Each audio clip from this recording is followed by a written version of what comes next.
Welcome to YOUCANIC. Today on YOUCANIC we have a 2013 Dodge Grand Caravan. I'm going to go over the process to be able to replace your headlights on your vehicle. We've got our low beam, high beam, turn indicator, and our side marker light. And we're going to go over the process of how you replace all of those lights on here. We actually have enough space. You don't need to remove the bumper and you don't need to remove this headlight assembly for this model. There's enough space right here for you to reach your hand down in there and to be able to undo the stuff that you need to. If you need a little bit more space, you can just remove the air box a little bit out of the way and adjust it to give you that little bit more space. And it's the same thing on the other side. You have ample space to be able to replace these light bulbs on this.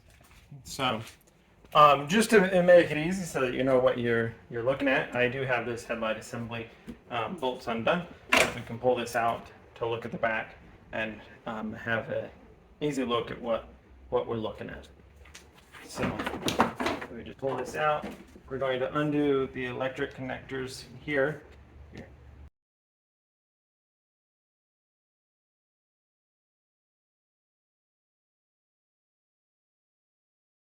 Okay, so I've got the electric disconnected from the lights here, just so that we can flip it around and have easy access to see what we're looking at.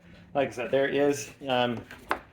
is the space to be able to reach in here and be able to twist them out and remove them. So if we flip it around, and when we flip it around, we have our side marker light right here.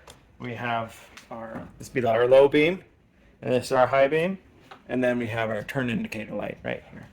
So on this one, the turn indicator light, we're just going to turn that a quarter turn to the left, counterclockwise, and be able to pull out the light assembly.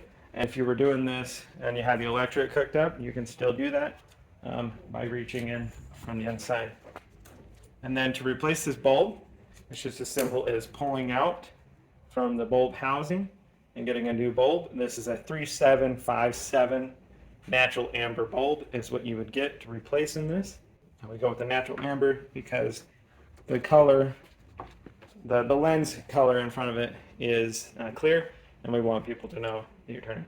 So once you get your bulb, you can put some dielectric grease in there if you want, and they just snap it back together and then be able to install it in there.